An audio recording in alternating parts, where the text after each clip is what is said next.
The story of trees begins long before the word tree had any meaning, long before leaves, long before forests, long before anything green rose toward the sky. It begins in a world that would feel almost unrecognizable to you, a world where the air was thick with gases that no modern creature could breathe, a world where the oceans held the earliest whispers of life, and the land lay silent, barren, unbroken by roots or shade. As you settle back now, letting your breath slow and soften, you might imagine that ancient earth turning beneath your awareness, a blue world still learning how to breathe. If you could drift backward through time, far beyond history, far beyond the rise of animals or the birth of plants, you would find yourself hovering above a planet wrapped in a very different atmosphere. 4.5 billion years ago, Earth's air was young and raw. It smelled of volcanic gases, hydrogen sulfide, carbon dioxide, methane.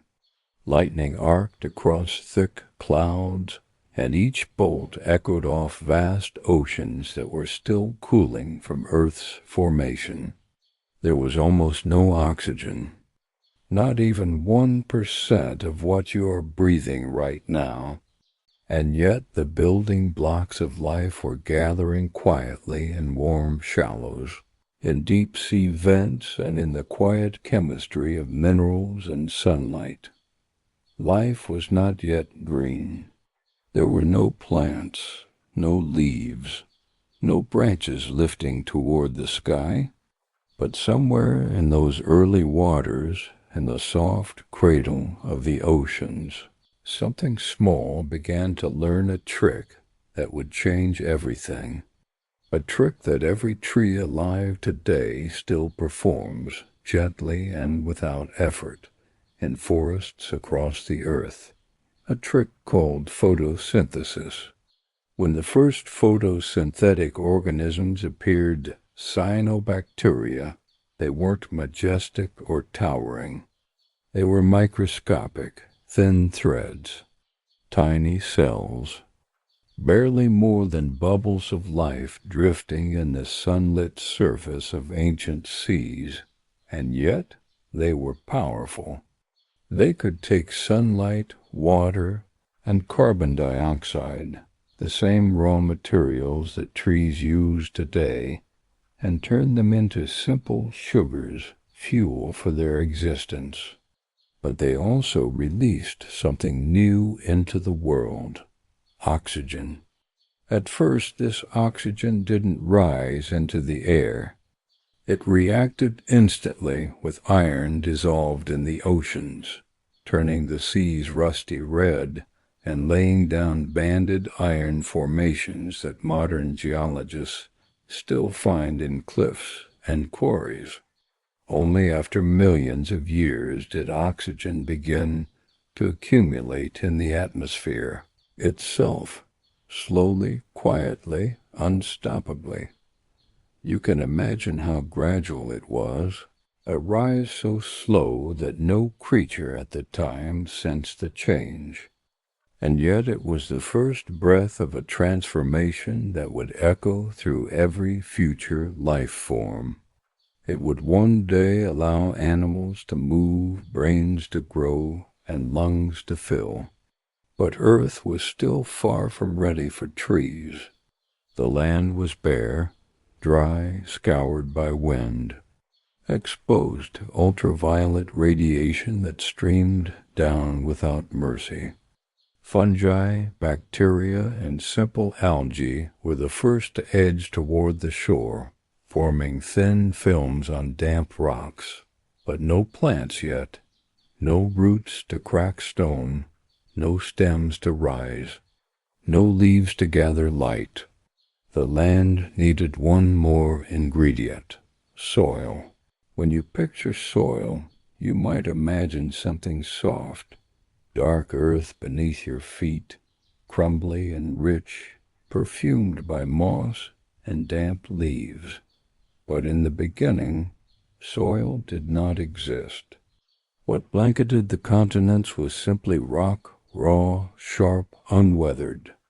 Granite cliffs, basalt plains, ancient mountains rising high and lifeless. For millions of years, nothing grew on them. And yet as oceans lapped at their edges and wind swept across their faces, a slow transformation was taking place. A very slow one, the kind that happens grain by grain, drop by drop, in a rhythm almost too gentle to notice. Water seeped into cracks. Frost expanded in the night. Sunlight heated rock during the day, and cold contracted it by evening. The surfaces began to soften. Fungi arrived next, the great secret pioneers of land. They spread hyphae like thin, searching threads, etching into minerals, breaking them down, releasing nutrients, not yet in partnership with plants that would come later, but acting alone as some of the first quiet sculptors of the continents. Slowly, extremely slowly, the first true soils began to form thin layers of powdered rock, mixed with the remains of microbial life. It wasn't much, just a dusting, but it was enough. It was a canvas waiting to be painted with green. Around 470 million years ago, tiny moss-like plants began to creep across damp shorelines. They were small, delicate things, no roots yet, no tall stems, just low mats hugging the ground. The air at that time was heavy with carbon dioxide, far richer than today. For these early plants, it was like living in a greenhouse. Sunlight, water, and abundant CO made the world ripe for expansion. And slowly plants grew bolder. Some evolved tubes to move water inside their bodies. Others developed simple anchoring structures, the ancestors of roots. And with each advancement, plants could climb higher and reach farther from the water's edge. If you were there, walking through this world or floating gently above it, as the narrative invites you to imagine, you'd see a landscape still mostly barren, with only small green smudges softening the stony plains. But beneath the surface, something profound was happening. Roots, primitive but present, were beginning to sink into rock, fracturing it more efficiently than frost or wind ever could. Soil deepened. Minerals dissolved. Carbon was trapped underground. As plant matter decayed and became part of sediment, Earth was beginning to breathe in a new way. Take a breath now, soft, quiet. Let the air fill your chest with the richness of modern oxygen. Then imagine a time when each breath would feel thick, almost heavy with carbon dioxide, and thin with oxygen. That was the world into which the ancestors of trees were rising. Against this backdrop, plants began to compete for sunlight. Getting taller became an advantage. Developing sturdier support became essential. And the race toward the sky, a race that continues today in every forest, began with small, tentative steps. Plants developed vascular systems, xylem and phloem tiny tubes for moving water up and sugars down. Then came lignin, a complex polymer that gave stems strength. With lignin, plants could grow upright without collapsing under their own weight. This simple shift changed everything. Plants could now lift themselves into the air, gaining access to clearer sunlight and spreading their spores on the wind. Life was rising. Picture a landscape of early Devonian Earth, roughly 420 million years ago. The continents sat clustered together in unfamiliar shapes. There were no birds in the sky, no mammals, no dinosaurs yet, just expanses of rock and the first bold streaks of green pushing inland along rivers and streams. These early plants stood perhaps a meter high, simple, branching forms without true leaves. But they were pioneers preparing the land for something far greater. Their bodies captured carbon from the air and locked it away when they died. Their roots broke rock into soil. Their presence cooled the climate by reducing greenhouse gases. And with each passing million years, the stage was being set for the rise of Earth's first forests. As you imagine this world, you might picture yourself walking gently along a riverbank lined with early vegetation. The air carries a raw mineral scent, the scent of a planet still young. Everything feels quieter, simpler, like the calm of a world still learning its rhythms. You pause, you breathe, you listen to the soft trickle of ancient water. The world seems to be waiting. It's easy today to take oxygen for granted, the invisible partner in every breath you take. But oxygen is, in a way, a gift forged by life. Almost all the oxygen in Earth's atmosphere was produced by photosynthetic organisms, first bacteria, then algae, and eventually plants. But the moment trees arrived, everything accelerated. Trees did not exist yet in our timeline, but the world was preparing for them in every root and stem rising from the ground. Higher plants meant larger surfaces for photosynthesis. Stronger stems meant greater reach toward sunlight. Deeper roots meant more nutrients pulled from rock.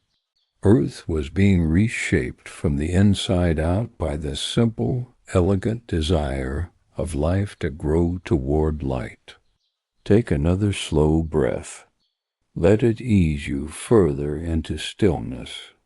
The oxygen that fills your lungs now, the same oxygen carried by your blood, supporting your mind and muscles, exists because Earth's early vegetation altered the atmosphere. Without that slow, steady release of modern life would be impossible. Animals could not evolve, brains could not grow. Complex movement would be unsustainable. Life would remain simple, slow, and confined mostly to the sea. In this sense, trees and the ancestors of trees did not just shape forests. They shaped every future breath taken by every creature that would ever live on land, including you. By the late Devonian period, plants were poised for their greatest leap yet. The oceans teemed with fish-armored placoderms, early sharks, and the first species that dared to pull themselves onto muddy banks. But the land, it was still in transition. Greenery spread across river valleys and floodplains, but mountains and inland deserts remained bare. Soil was still young. Atmospheric oxygen was rising, but had not yet reached modern levels. Earth stood on the threshold of a transformation so profound that it would reshape continents, climates, and the future of all life. The first true forests were about to appear. And with them, the breath of the planet would deepen and mature, a long, slow inhalation that would carry Earth into a cooler, more oxygen-rich age. You can almost feel the anticipation in the air, as though the world itself is drawing in before an exhale millions of years long. A quiet shift, a gentle turning, the rise of trees, a story just beginning. Imagine Earth around 385 million years ago, in the late Devonian period. If you could drift across this ancient world quietly, like a gentle wind, you'd see something entirely new rising from the land. Something taller than the low mats of mosses, more ambitious than the early pioneers that first stepped onto the continents. You would see the world beginning to turn green in 3 dimensions. Not just carpets of plants, not just shore-hugging vegetation, but height, structure, form, the first true forests that would change the chemistry of the sky, reshape the face of the continents, and alter the direction of life itself. As you imagine this, let your breathing settle into a slow, natural rhythm, a rhythm that mirrors the patient expansion of these early woodlands. The earliest forests on Earth didn't look like modern forests. If you walked or floated through them now, they'd feel strange and otherworldly. The ground might be muddy, the air damp, the sunlight filtered through towering structures that resembled trees, but not quite. One of the first giants was a plant called Archaeopteris. Archaeopteris was not a tree like the ones you know. It was a mix of fern and conifer, a strange transitional being that grew up to 30 meters tall and formed massive root networks underground. For the first time on Earth, plants weren't just hugging the ground. They were lifting the biosphere upward, creating layers of shade, height, and complexity. Archaeopteris spread across continents, forming vast stands that, when viewed from above, might resemble a modern evergreen forest, but with a softness, a primitivity, a sense that this is a world still figuring out how forests work. These early trees didn't have seeds yet. They reproduced using spores like ferns, but their wood was genuine wood lignified, strong, enduring, and their roots were powerful enough to reshape the land. Roots seem simple, quiet, hidden, unassuming. But in truth, roots are some of the most transformative structures life has ever created. When the first trees sent deep roots into the earth, they began a geological revolution. Roots broke rock apart, mineral by mineral, turning hard stone into soft soil. Roots created channels for water, stabilized riverbanks, and changed how sediment flowed into the oceans. They locked carbon into the ground in enormous quantities, pulling greenhouse gases from the air and cooling the planet. You might imagine yourself now drifting beneath the surface, moving through a dense network of tangled roots, like threads weaving Earth's new skin. Above you, ancient trunks rise toward a dimmer sun. Below you, minerals dissolve, soil forms, and the planet begins a slow transformation, guided by these silent architects. This was the beginning of Earth's first global engineering project, written not in machines or metal, but in roots and wood. When a tree captures carbon dioxide, It's not just producing oxygen. It's removing heat-trapping gases from the atmosphere. But early forests did this at a scale the planet had never experienced before. Forests became the greatest force modulating Earth's climate. As these Devonian forests spread, CO levels began to plummet. Temperatures dropped. Weather patterns shifted. Oxygen began to rise toward levels far higher than before.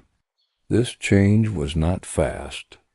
It took millions of years, but the direction was steady, persistent, unstoppable. Earth was moving toward something new, a world with seasons, rainfall patterns, cooler climates, and richer oxygenation. You and every animal alive today carry the legacy of this atmospheric shift, a shift initiated by trees long before the first human took a breath. Shade is something we rarely think about, yet it is one of the most influential forces on land ecology. Before forests existed, sunlight reached the ground almost unfiltered. Rivers evaporated quickly. Soils dried rapidly. Life had to cling to moist edges of lakes and streams, but forests changed the rules. Tall canopies cast shadows. That cooled the land below. Moisture lingered longer. Streams carved more permanent paths. Understory ecosystems, the shaded layers between soil and canopy, emerged for the first time. Mosses grew thicker. Small land animals, primitive arthropods, found shelter among decaying branches. Fungi spread in delicate webs under carpets of ancient needles. The forest was more than just trees. It was a new kind of world, a layered, structured habitat that supported complexity in ways no previous ecosystem could. The earth was learning how to host the quiet symphony of shade. The relationships between early trees and fungi are among the most magical partnerships on Earth. Even today, nearly every tree depends on fungi and its roots, mycorrhizal fungi, to gather water and nutrients. In return, trees feed the fungi sugars created through photosynthesis. This partnership is ancient. Some believe it dates back to the first plants on land, and it certainly flourished in the Devonian forests. Close your eyes for a moment and imagine drifting down into the soil of a primordial forest. Everything is woven with luminous fungal threads, moving nutrients from tree to tree, balancing the health of the forest in ways invisible to the eye. This underground network, sometimes called the Wood Wide Web, likely had its origins here in these first stands of tree-like giants. The forest was not a collection of individuals. It was a connected organism, a community where survival was shared through threads beneath the earth. When forests expanded, they cast enormous shadows across the continents. Satellites today show how modern forests darken the surface of Earth, absorbing light that bare rock would otherwise reflect. The same thing happened hundreds of millions of years ago. The planet's albedo, its reflectivity, began to drop. Less light bounced back into space. More heat was absorbed at the surface. Weather patterns shifted. Rainfall increased over land, feeding more plant life. Forests and climate became entangled in a dance so ancient that every modern ecosystem still carries its rhythm.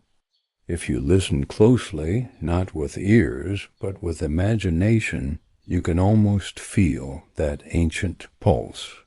The slow darkening of continents, the rise of clouds, the fall of rain, the deepening of soils, the earth learning its new heartbeat. As trees grew taller and forests expanded, their trunks and branches stored massive amounts of carbon. When trees died and fell, many were buried in sediments before they could fully decay. Over millions of years, this process locked carbon underground in layers of organic material. These layers would one day become coal. Coal, so often linked to modern industry, is in truth a compressed memory of ancient forests. Every lump of coal is a snapshot of a world where trees stood tall in a humid, oxygen-rich atmosphere. But that comes later. For now, in the Devonian, the process was just beginning, the first steps in a long, slow removal of atmospheric carbon that would reshape climate and set the stage for giant insects, cooler temperatures, and new forms of life. With forests spreading, oxygen levels began a slow climb. Not a quick one, but a steady one. A geological inhale. Imagine the atmosphere thickening with new potential, filling with a gas that would one day fuel flight, movement, and large, complex bodies. Some models suggest that by the end of this ancient period, oxygen levels may have reached levels similar to, or even higher than today. Forests were reshaping more than landscapes. They were reshaping the composition of the air itself. As you breathe slowly now, you might imagine inhaling not just modern air, but a tapestry woven by millions of years of forests, rising and falling. Trees did not just make oxygen, they maintained it. They balanced gases in the sky with a patience beyond anything human. They were the stewards of the atmosphere's long evolution. Forests were not alone for long. As woodlands grew more complex, the land became more welcoming to life. The first tetrapods, creatures that crawled from water onto land, moved among early trees. Amphibian-like animals crept along riverbanks, seeking shelter in tangled roots. Arthropods, early insects, millipedes, spiders thrived in the humid leaf litter, protected from the harsh sunlight. Forests were creating habitats everywhere, in branches, in soil, under fallen logs, in the shade, in rotting wood, in pools formed by roots. The presence of trees allowed animals to survive farther from water. Forests cooled the surface, stabilized temperatures, and moderated moisture. In many ways, the forests invited the animal world onto land more gently, more safely than ever before. Life was emerging from the sea into a world slowly softened by trees. If you stand quietly in a forest today, or simply imagine yourself there, you might notice how still everything feels. Birds may call, leaves may whisper, but there's a deep calm held in the trunks and branches. Now imagine that same stillness in the first forests on earth. The sounds would be different. No birds yet, no mammals, only the soft stir of wind and the crackle of primitive insects moving through leaf litter. But the feeling would be the same, a quiet, profound presence of life that is rooted, patient, and enduring. Forests are slow to rise and slow to fade. Their revolutions are gentle, measured in geological time, and yet their impact is absolute. In Part 2, we witness the rise of the first forests, the darkening of continents, the birth of soil, and the steady reshaping of the air. But something even more dramatic was about to happen. Trees were about to change the climate in a way that would lead to one of Earth's earliest mass extinctions, a cooling so powerful that glaciers advanced and oceans crashed with dying life. The forest had breathed in deeply. Now the planet was preparing for the consequences. The rise of forests was not just a botanical milestone. It was a planetary turning point, a shift so profound that it tipped Earth toward a dramatic transformation. Forests had begun to spread across the continents, drawing carbon from the air, building deep soils, and filling the sky with new oxygen. But like all great changes in Earth's history, their success carried consequences. As you settle deeper into this story, you can imagine Earth entering a new rhythm, a cooler, more fragile breath, guided by the quiet work of trees. Forests were not simply shaping the land, they were steering the climate, and for a time they almost steered it too far. By the late Devonian period, around 360 million years ago, forests had spread across vast swaths of land. Archaeopteris, the towering tree-like giant, stood in dense stands along rivers and floodplains. Other early woody plants filled the spaces between, forming layered ecosystems rich with life. If you drifted through one of these ancient forests, you'd notice details that feel both familiar and alien.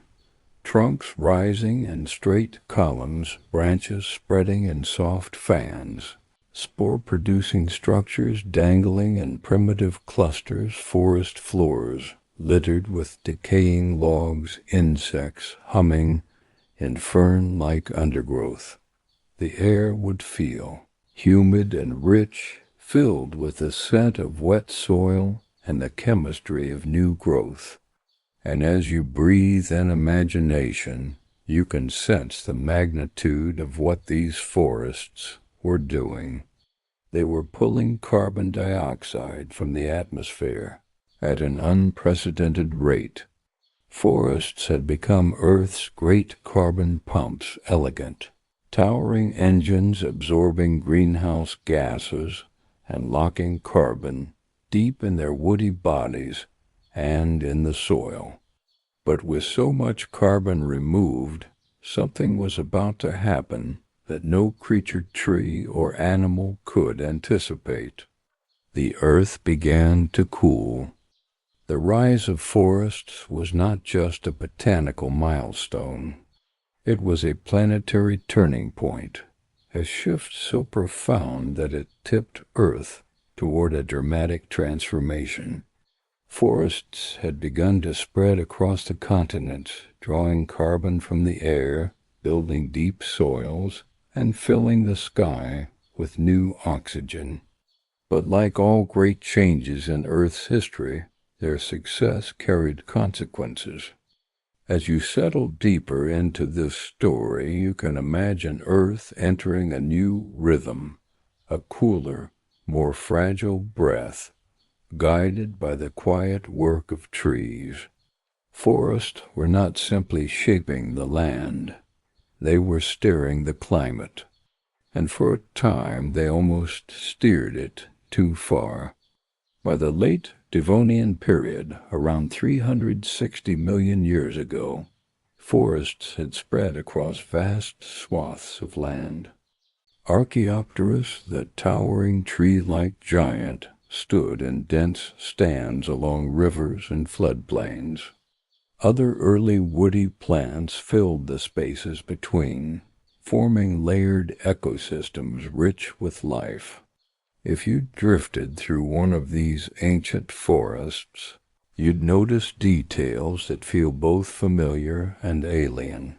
Trunks rising in straight columns, branches spreading in soft fans, spore-producing structures dangling in primitive clusters, forest floors littered with decaying logs, insects humming in fern-like undergrowth.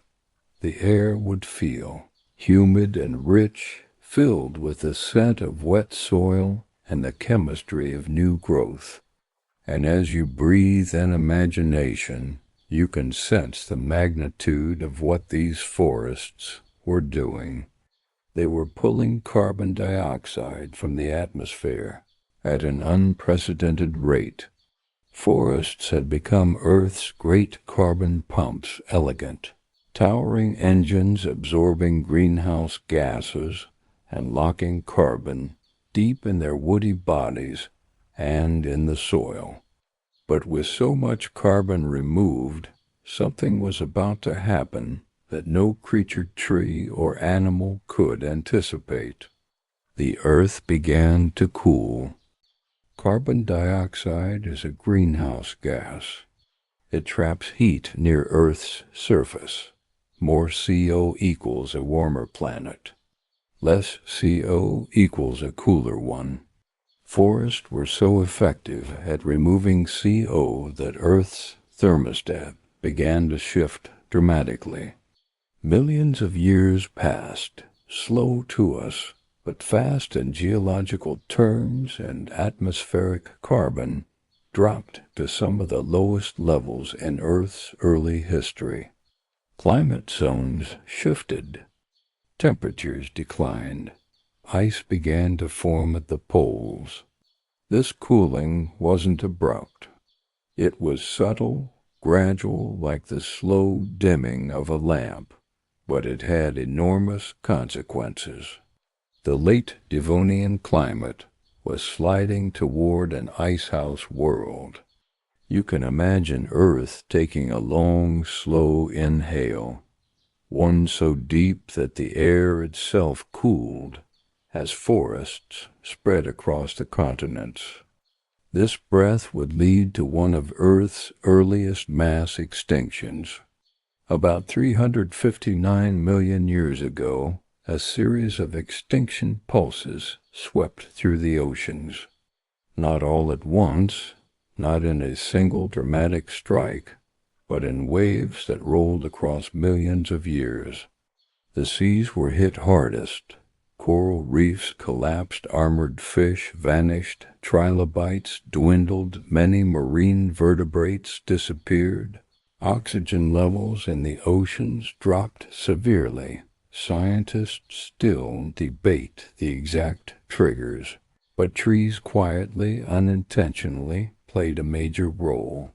Forests, with their deep roots, stabilized soils on land.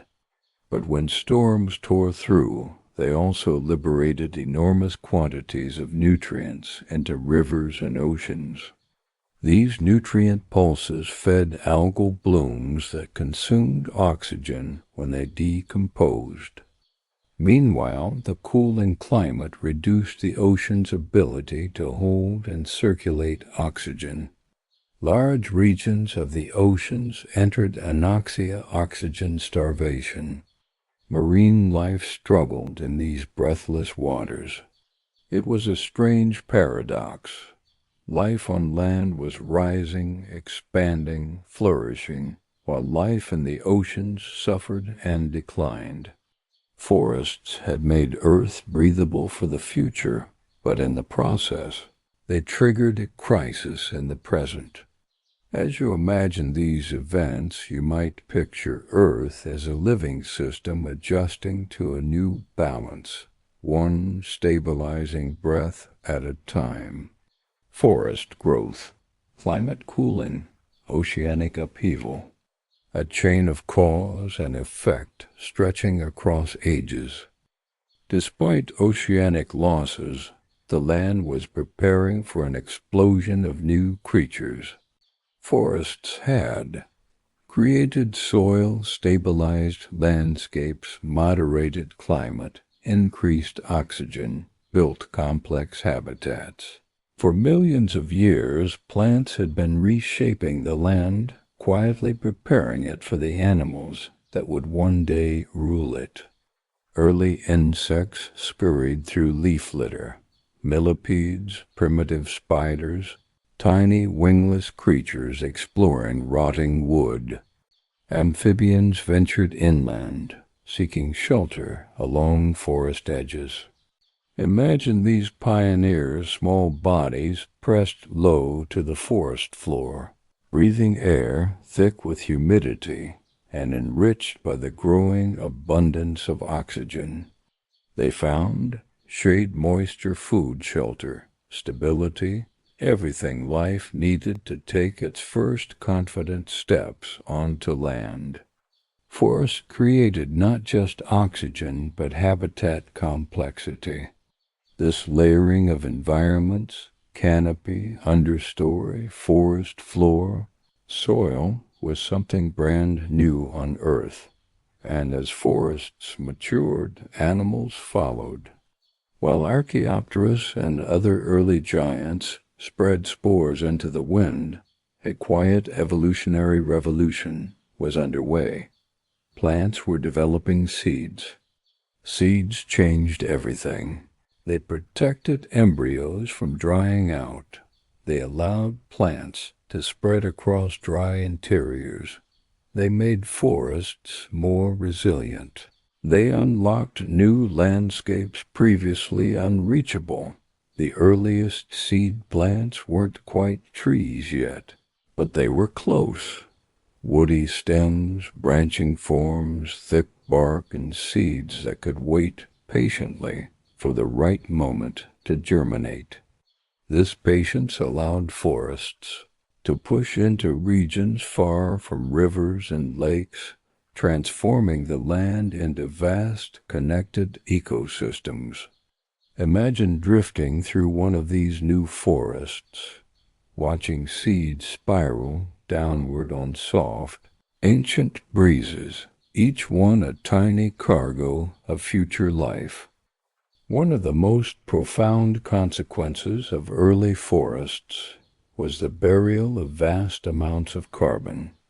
When ancient trees died, their bodies often fell into swampy environments where microbes struggled to break down lignin, the tough polymer that makes wood rigid. This incomplete decay led to thick accumulations of plant matter, layer upon layer, thousands of years building into meters of peat. Millions of years turning peat into coal. These future coal beds represent carbon pulled out of the atmosphere by forests long ago, carbon that cooled the planet and will remain buried unless brought up by humans. It's humbling to imagine that so much of Earth's geological carbon was once the breath of forests, wood, leaves, roots, all capturing sunlight and CO in quiet daily rhythms. Forests were writing the climate's future into the rocks. As forests expanded and matured, oxygen levels began to climb again. By the Carboniferous period, oxygen reached levels much higher than today, possibly up to 30 to 35% of the atmosphere. For comparison, modern oxygen is 21%. This enriched air changed what life could become. It allowed the evolution of enormous insects, giant dragonflies with 2-foot wingspans, massive millipedes 2 meters long, early amphibians the size of crocodiles, all made possible by oxygen-rich air brought forth by forests. You can imagine taking a slow breath in such a world, the air feeling fuller, lighter, almost sweet. A planet inhaling deeply and boldly, Trees were not simply creating oxygen. They were shaping the metabolic possibilities of life.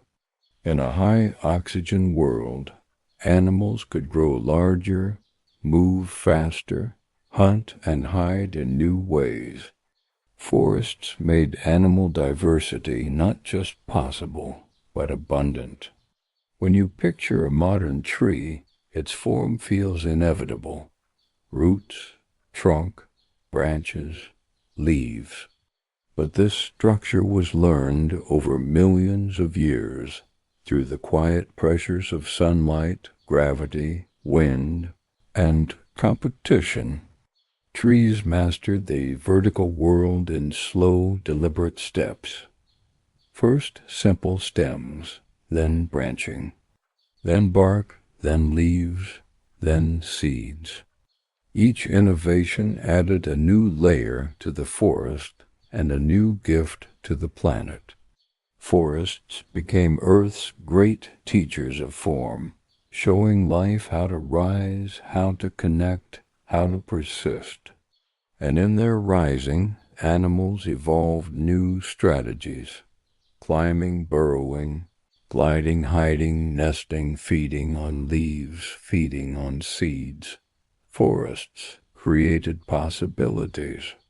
Animals filled them. When you look at Earth from above, from a satellite photo or a high mountain, you see sweeping patches of green. Forests, rainforests, temperate woodlands, boreal conifer realms. But this is not just vegetation. This is a planetary skin that moderates temperature, builds soil, cycles water, and holds enormous stores of carbon. The story began hundreds of millions of years ago, with forests like those of the Devonian. The first forests did not simply thrive on Earth, they remade it. They established new rivers and floodplain systems, deeper and richer soils, stable hydrological cycles, thicker, oxygen-rich air-carbon burial on vast scales, interconnected habitats, cooler climates, new evolutionary pathways for animals.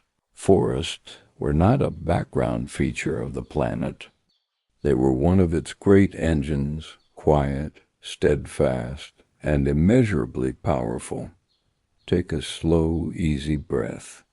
Let your body soften. Let the story settle.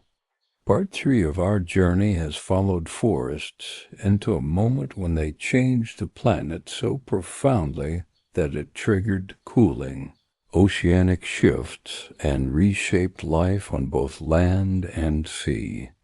But forests were not done. Something extraordinary was about to happen next. The Earth, now rich with trees, would enter a golden era of greenery. Forests would spread wider than ever before, in climates warm and wet, and in climates cool and dry. They would give rise to the carbon-rich world of the Carboniferous period, a time when swamps, ferns, seed plants, and towering lycopodids created some of the most lush and oxygen-rich ecosystems in Earth's history. And in their shade, the next great evolution of the terrestrial world would quietly begin. Imagine now drifting forward in time from the cooling Devonian world into a warm, humid chapter of Earth's history that feels almost dreamlike. A time when forests did not simply dot the land, they dominated it.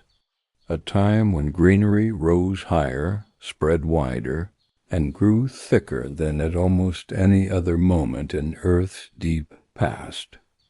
Welcome to the Carboniferous period, the age when forests remade the atmosphere, reshaped landscapes, and fed oxygen into the sky with a generosity that would seem impossible anywhere else in Earth's story.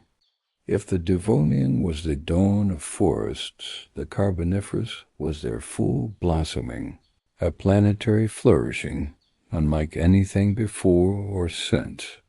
Let your breath ease into a slow, deep rhythm, as though you're breathing with the pulse of this ancient forest-covered world. The Carboniferous period lasted from about 359 to 299 million years ago, and during this time, Earth wore a cloak of near-continuous forests. Swamps stretched across the equator in thick, steaming expanses. Rivers wound through vast jungles of towering plants. Rain fell often. The air shimmered with humidity. This was not a forest like the Amazon or the great conifer forests of the northern hemisphere today. It was stranger, more ancient, more alien. Giant club-moss trees rose up like green pillars reaching 30 meters into the air. Tree ferns spread enormous fronds overhead, casting layered shadows on the forest floor. Seed ferns, now extinct, grew leaves shaped like delicate green feathers, and everywhere the ground was carpeted with rich peat, softening beneath your every imagined step. The earth you drift through now is lush, dense, almost overwhelming in its greenness. Forests were no longer scattered across continents. They were the continents. If you could walk among these forests, or simply glide above their canopies, you might notice that many trees do not look the way you expect trees to look. The mighty lycopsids, the scale trees, were among the most iconic giants. Their trunks were patterned with diamond-shaped scars, the marks of fallen leaves that once spiraled around them. Some were lepidodendron, some sigillaria, two of the largest and most unusual plants Earth has ever grown. They rose straight upward, supported by thick outer bark and surprisingly hollow interiors. Inside, soft tissues carried water through tight columns of wood-like fibers. At their tops, branches split into star-shaped clusters, soft and vibrant with green. Imagine standing in their shade, looking upward at a canopy made not of needle clusters or familiar leaves, but of branching, scale-covered crowns that seem almost prehistoric in their geometry.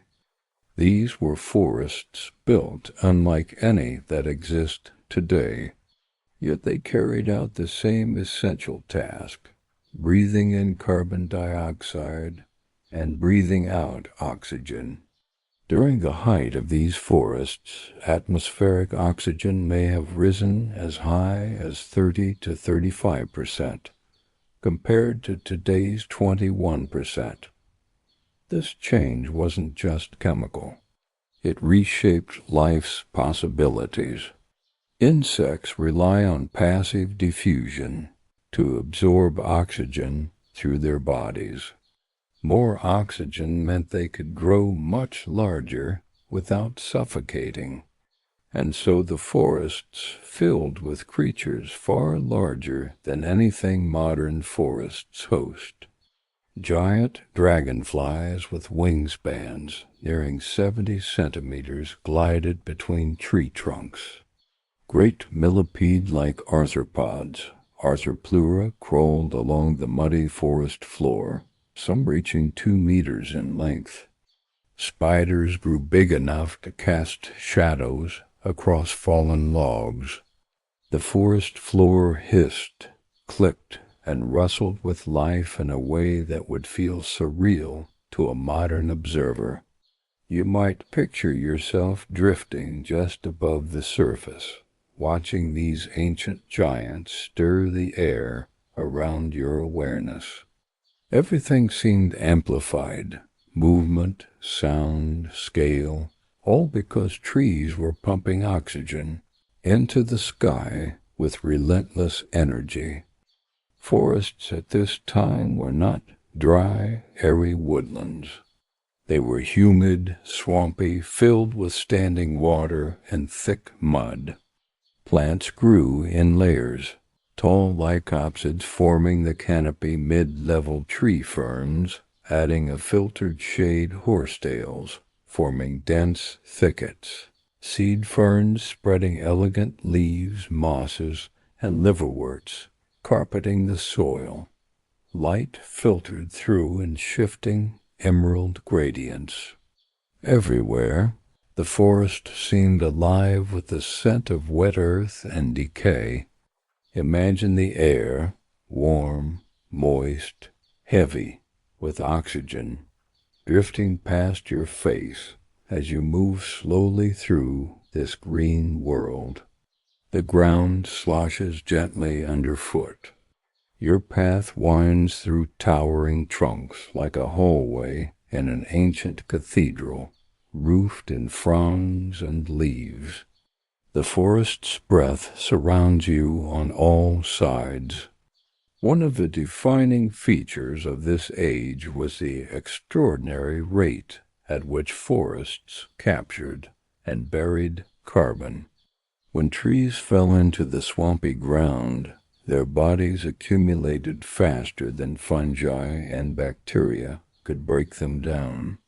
This was partly because the decomposers of the time had not yet evolved enzymes specialized for digesting lignin and cellulose in large amounts. So dead plant matter built up in thick, oxygen-poor layers. These layers became peat. Peat became compressed. And over millions of years, the peat transformed into coal. Every layer of coal on Earth is a geological memory of these deep, ancient forests. Their trunks, their roots, their leaves, their patient collection of sunlight and carbon. It is strange to imagine that the black rocks burned in modern industry are the fossilized remains of trees that once breathed in a slow, vast rhythm millions of years ago. The carbon stored in coal beds today was once floating freely in the atmosphere, warming the planet, until trees captured it and locked it away. Forests, through this slow burial process, became one of the great regulators of the planet's climate, and their influence was only just beginning. As the Carboniferous progressed, forests spread across Euramerica, Gondwana, and smaller continental fragments. These continents were arranged differently back then, clustered near the equator in warm, wet regions ideal for plant growth. Rain fell frequently. Rivers meandered lazily through vast floodplains. Swamps covered enormous areas. Forests grew uninterrupted over tens of millions of years, creating one of the most continuous vegetation belts in Earth's history. Imagine continents wrapped in a green shawl, with only inland deserts and cooler highlands breaking the pattern. In this time, Earth's land surface was more forested than at almost any other time before or since. Trees had become dominant. The world had become theirs. As forests expanded, plants continued to evolve. Seed-bearing plants grew more sophisticated. Gymnosperms like early conifers and seed ferns began to diversify. Seeds offered enormous advantages: resistance to drying, ability to remain dormant until conditions were right, protection for embryos' dispersal across longer distances. Seed plants could now colonize drier uplands far from swampy basins. Forests began to spread. into slightly cooler and more varied climates. This diversification prepared the planet for the next evolutionary wave, the rise of more complex land animals. Amphibians ventured deeper inland. The first true reptiles appeared, scaly and small, capable of laying eggs that didn't dry out. Forests were the cradle that sheltered these early steps. You can imagine a small reptile scurrying up a root buttress, resting in a shaft of filtered sunlight as a giant dragonfly buzzes overhead. Forests were becoming not just plant communities, but interconnected worlds hosting intricate webs of life. Trees also changed how the atmosphere moved. Forests slow wind. They alter humidity. They shape rainfall patterns by releasing water vapor through their leaves.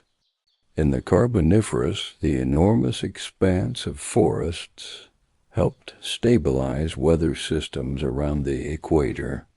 Warm air rose from forest canopies, forming storms and rainfall that fed rivers and wetlands. This feedback loop reinforced the spread of forests. More trees meant more rain. More rain meant more trees. This self-sustaining cycle is one of the quiet wonders of Earth's climate. Even today, the Amazon rainforest generates much of its own rainfall through similar processes. But in the Carboniferous, this effect existed on an almost planetary scale. Imagine warm winds whispering through lycopsid branches, carrying moisture inland, encouraging new growth, a global breath moving through time. By this point, trees were shaping the atmosphere in three fundamental ways. 1. Producing oxygen through vast photosynthetic surfaces held high in the air. 2. Removing carbon dioxide from the atmosphere and burying it underground in the form of peat and coal. 3. Regulating humidity and rainfall by powering the water cycle in tropical and temperate regions. These forces combined to create an atmosphere that favored large, active animals and stable ecosystems on land. Earth's atmosphere was becoming more breathable, more comfortable, more balanced. Forests had taught the planet how to breathe deeply. As the Carboniferous continued, Earth approached another quiet shift. Continents drifted closer together. Climate patterns changed. Some wetlands dried. Others expanded. Forests followed these shifts like a green tide.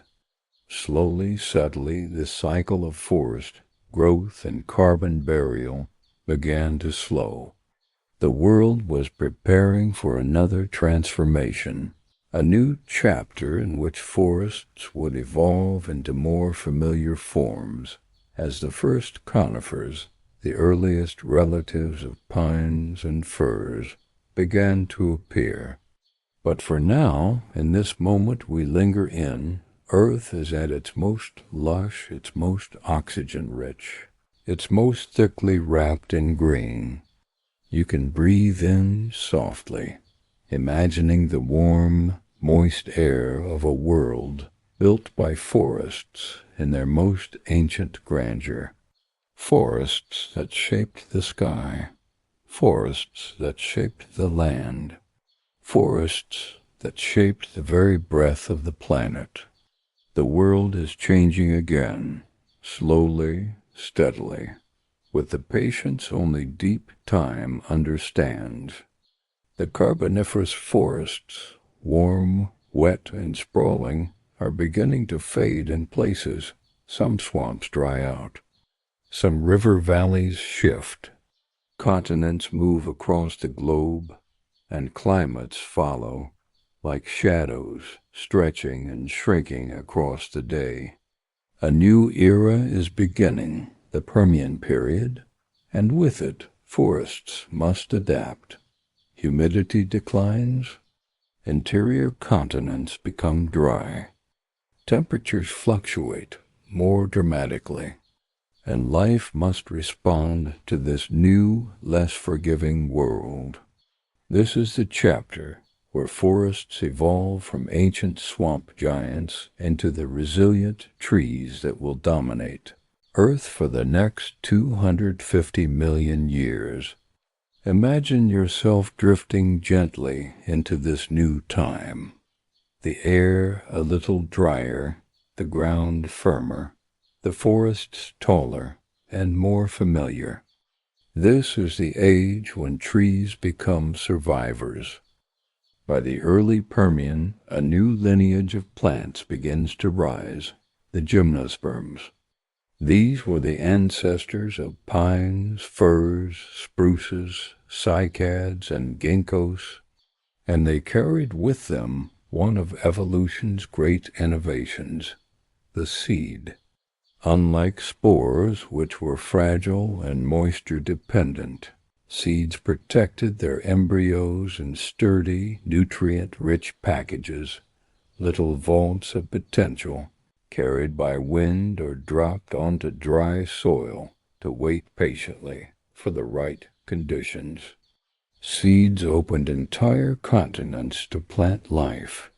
For the first time, forests marched confidently into dry plateaus, upland regions, interior deserts cooler, seasonal climates, high mountains, rocky outcrops far from rivers and swamps. The world was no longer limited to swampy, carbon-rich jungles.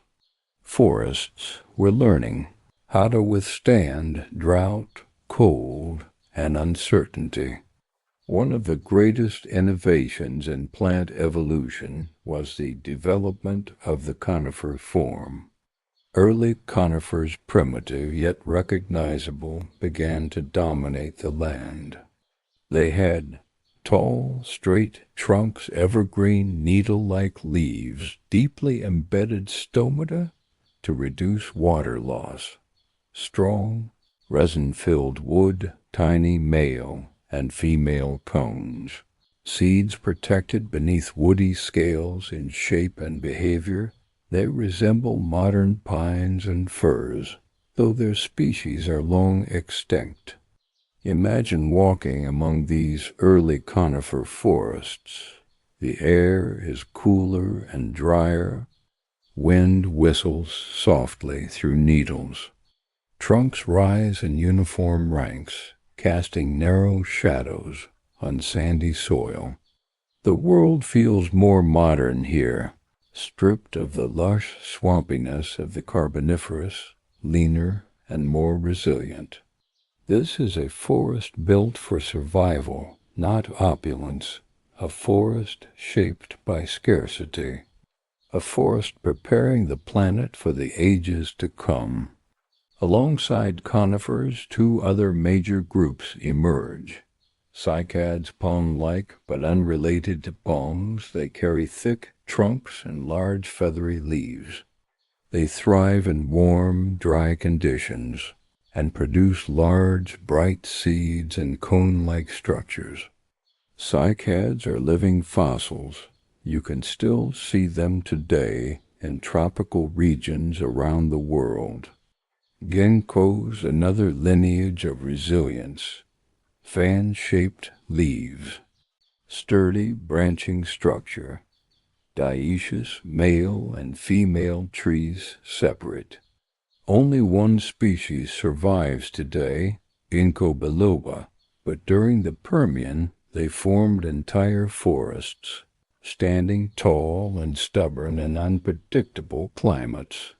Imagine drifting through a ginkgo forest, the air crisp, the leaves fluttering like soft, green fans with each breeze.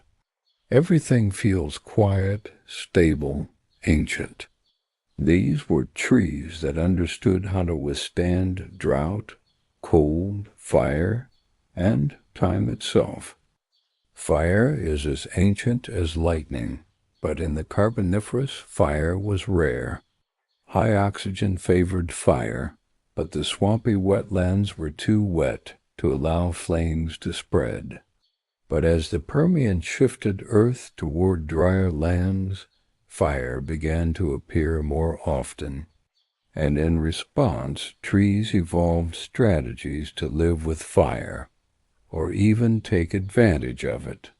Some developed thick, insulating bark fire-resistant cones, seeds triggered by heat resin systems to seal wounds, crowns high above the reach of low flames.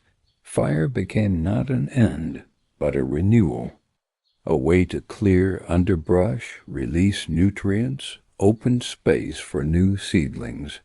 Forests were learning that survival sometimes means welcoming destruction as part of life's cycle. As forests evolved, they altered not just the land, but the movement of water across the planet. Trees draw water from the soil and release it into the air through tiny pores in their leaves. This process transpiration feeds clouds and helps control rainfall. Conifer and ginkgo forests were less thirsty than the swamp giants before them. They released less humidity. They tolerated drought more easily. They helped create more seasonal climates. Rainfall became patchier. Monsoon patterns shifted. New deserts formed. These climatic adjustments shaped where animals could live and where future ecosystems would arise. Forests do not simply respond to climate. They create climate.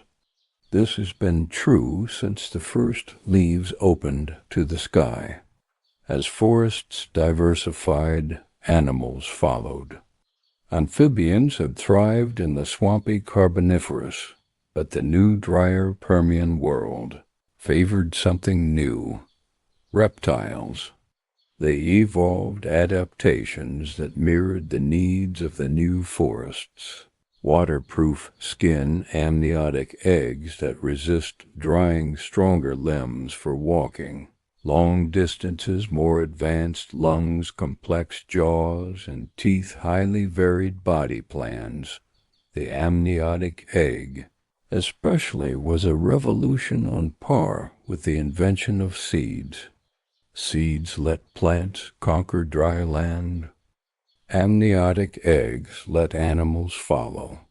You might imagine small reptilian creatures moving confidently among ginkgo trunks, hunting insects, laying eggs in sandy clearings. Trees shaped the world into a place where reptiles could spread across continents and evolve into forms that would later dominate Earth. But forests, like all living communities, rise and fall.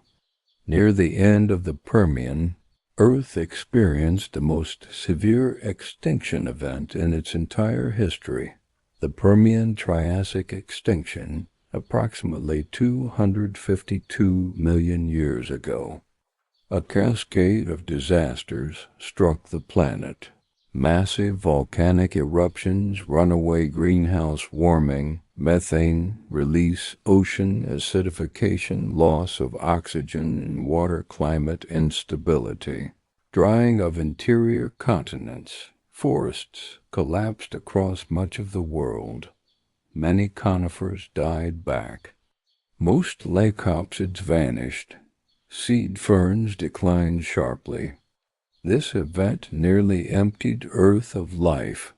Over 90% of marine species and 70% of terrestrial species went extinct. The forests that had shaped Earth for millions of years were suddenly stripped away. Imagine standing in silence as vast stretches of forest disappear, leaving barren ground behind. The air would feel still, heavy, as though the planet were holding its breath. And yet forests would rise again. They always do. Life had one more great chapter in store, one where forests would take on their most iconic and recognizable form. But before that recovery could begin, Earth would endure a moment of profound quiet, waiting for the right combination of species, climate, and opportunity to rebuild the fabric of green. After the Permian extinction, the landscape was raw and empty. But in this emptiness, forest pioneers reappeared. Conifers and ginkgos were among the first to recolonize the devastated land. Their drought tolerance and seed-based survival strategies gave them an advantage. In a world still warming and unstable, forests spread again, leaner than before, but resilient. And with them came new life, early dinosaurs, crocodile-like archosaurs, mammal ancestors, new insects, freshwater reptiles. You can imagine saplings taking root in cracked soil, their needles shimmering in sunlight. Forests were rebuilding the world's breath, one seed at a time. The forests of the Permian and Triassic created the foundation for every modern forest today. They established the conifer blueprint, the evergreen strategy, the deep root networks, the seed-based life cycle, the relationship between trees and atmosphere, the ability of forests to colonize diverse environments, fire-adapted ecosystems, drought-tolerant survival strategies. Every pine, fir, cedar, juniper, spruce, and cypress carries the memory of this era. If you stand beneath a modern pine forest, or even imagine it, you are standing in the presence of a lineage forged by drought, fire, and the resilience of deep time. The air you breathe today still carries the influence of these forests. Their seeds grew the ecosystems that shaped the climate, that allowed mammals to evolve and humans to arise. Forests were not merely scenery in Earth's long story. They were the architects of the breathable world you inherit with each gentle breath. The forests of the Triassic and early Jurassic were sturdy, resilient, and ancient in flavor, dominated by conifers, cycads, ginkgos, and tree ferns. These were forests with a timeless stillness, forests built on endurance, forests that carried the slow, steady pulse of survival. But something extraordinary was about to unfold. A quiet evolutionary experiment, small at first, fragile, almost unnoticeable, would one day transform the entire planet into a world of colors, scents, fruits, and delicate petals. This was the dawn of the flowering plants, and with them forests would change in a way that reshaped the breath of Earth, the diversity of life, and the landscapes that humans would eventually call home. Imagine yourself drifting gently into the Jurassic sunlight, warmer, more golden than before, as forests began unfolding a new kind of beauty. The Jurassic period, famous for its dinosaurs, was also a time of expansive, towering forests. Conifers reached enormous heights, spreading needle-like leaves across broad canopies. Ginkgo trees splashed fan-shaped leaves that shimmered in the breeze. Cycads grew thick and palm-like, lining riverbanks with their stout trunks and spiraling fronds.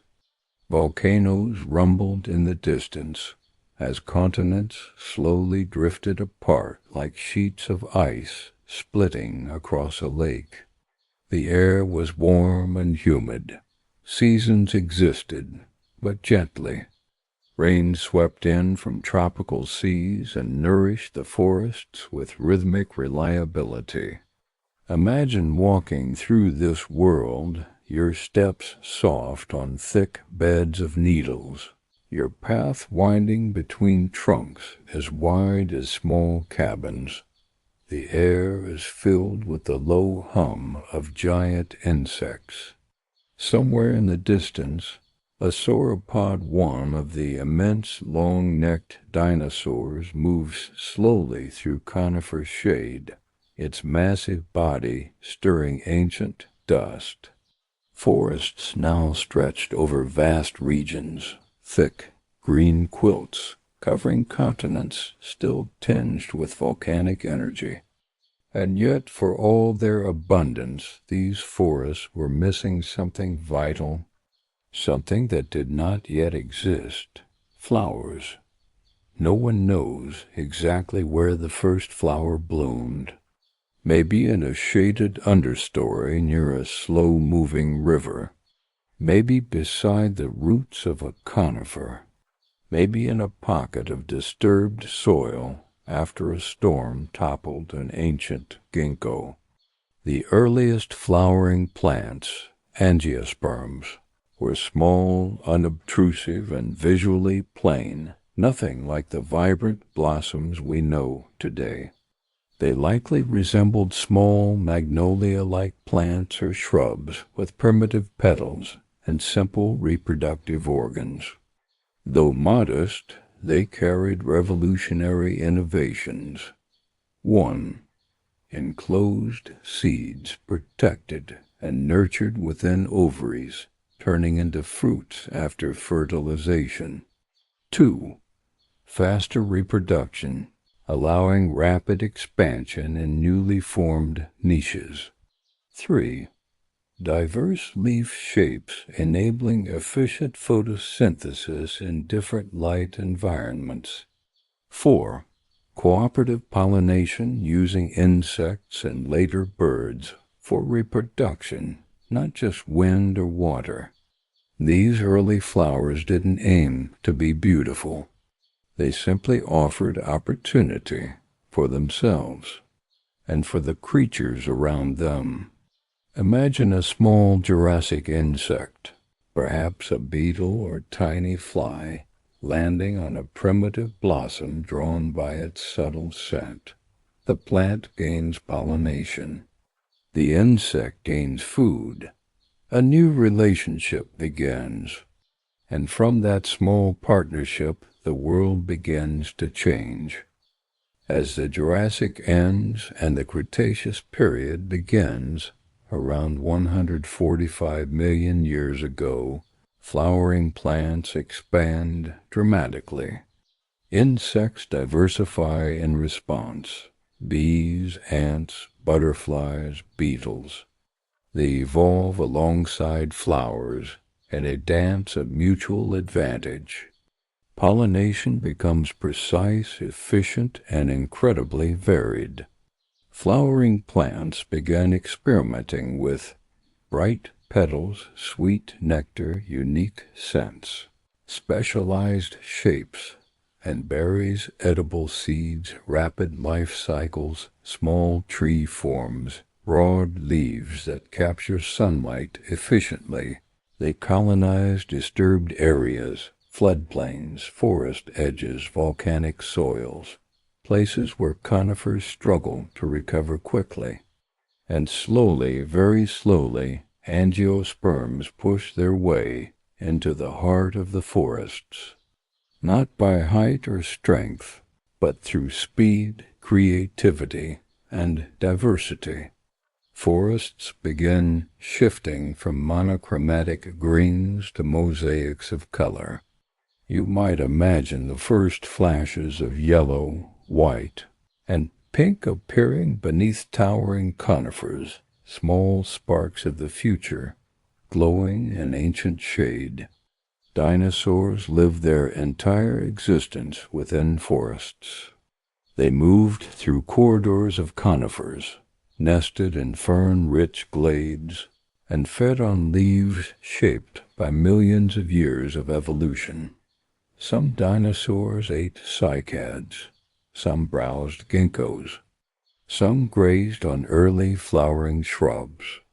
Forests provided food, shelter, shade, nesting grounds, migration routes, ecological stability, and dinosaurs shaped forests in return, trampling paths, clearing underbrush, spreading seeds through digestion, disturbing soil, grazing plants into new growth patterns. Forests and dinosaurs were partners in deep time. But forests were also preparing themselves for a world without dinosaurs. The angiosperms, with their rapid growth and inventive reproductive strategies, were setting the stage for the ecosystems that would flourish long after the last dinosaur fossil was buried. One of the most profound inventions of flowering plants is the fruit. Fruit is not simply a food item. It is a strategy, a bribe, a perfect example of cooperation between plant and animal. When flowering plants learned to wrap their seeds in sugars, berries, drupes, pods, pones, they invited animals to participate in dispersing their offspring. Dinosaurs likely ate early fruits, though not the modern varieties we know today. Their digestive tracts spread seeds across long distances, helping forests expand. Fruit-bearing trees adapted to nearly every environment. Dense jungles, riverbanks, open woodlands, early grassland edges, volcanic plains, sandy coastal regions. Following fruit, small mammals began to thrive. After the extinction of dinosaurs, these mammals, once insignificant, would take center stage in Earth's unfolding story.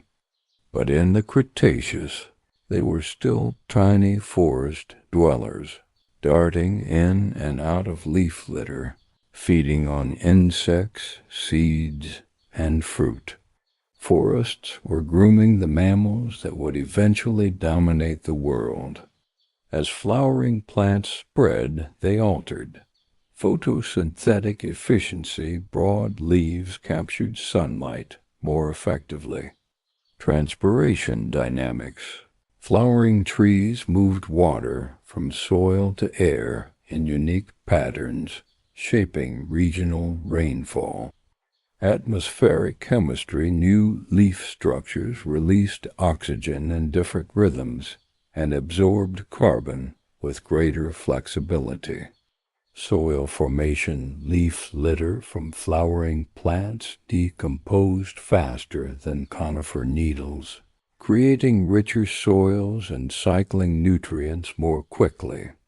Ecosystem turnover, rapid reproduction, resulted in faster ecological evolution. Forests were becoming dynamic, vibrant, full of momentum. They were learning how to breathe in ways that kept the planet in balance. Imagine inhaling softly now, feeling air that has been shaped by millions of seasons of flowering forests. Every breath is part of their legacy. During the Cretaceous, the supercontinent Pangaea continued to break apart. This separation created new coastlines, mountain ranges, island chains, climatic zones, ocean corridors. Forests responded to each shift. Where continents drifted apart, flowering plants gained new spaces to colonize. Where mountains rose, they created rain shadows, allowing dry-adapted trees to evolve. Where coastlines expanded, mangroves appeared, trees that learned to breathe saltwater air. anchoring roots in tidal mud. Forests became as diverse as the shapes of continents themselves, and everywhere flowering plants spread like soft green fire across the landscape. Then, 65 million years ago, a meteor struck the Yucatan Peninsula. The world shifted in an instant. Forests burned. Skies darkened. Photosynthesis faltered. Dinosaurs perished. Oceans changed. Climate swung wildly. It was one of the darkest moments in Earth's history. But even then, forests, patient, enduring the quiet breath of the planet, waited. Some seeds survived underground. Some roots persisted in soil. Some hard cones protected embryos through cold darkness. And when the skies cleared, forests returned, rapidly, with a new composition. The post-dinosaur world belonged to the flowering plants. In the aftermath of extinction, angiosperm forests exploded in diversity. They filled every niche. Tropical rainforests, deciduous temperate forests, savannas, riverine forests, alpine woodlands, coastal mangroves, Mediterranean scrub, boreal, flowering shrubs, and with them, mammals diversified. Primates, hoofed animals, bats, rodents, large herbivores, predators, eventually. Hominins' forests built the world that mammals and ultimately humans would inherit. They shaped rainfall patterns, regulated climate, and sustained oxygen balance through the ages. They taught ecosystems how to thrive after catastrophe. They carried the memory of millions of years into each new leaf, branch, and seed. And with each breath you take now, you quietly share in that story, a story written not just in wood and leaves, but in atmosphere, soil, and the beating heart of the planet itself. The age of dinosaurs has ended. What remains is a quiet planet wrapped in ash and recovering breath.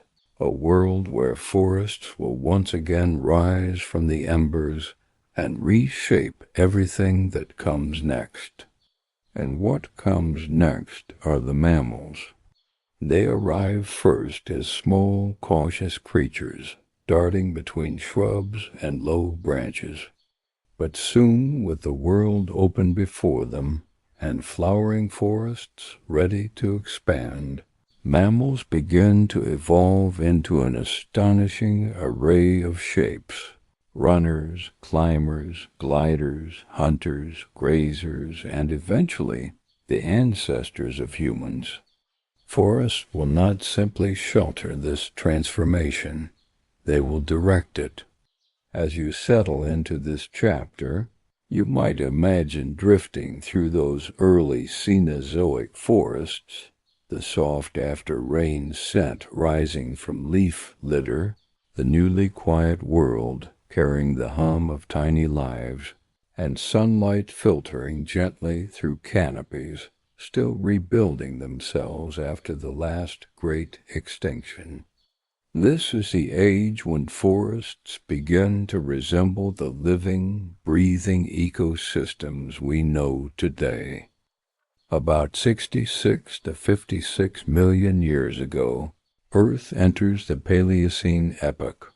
The climate is warm, humid, and stable, perfect conditions for forests to flourish.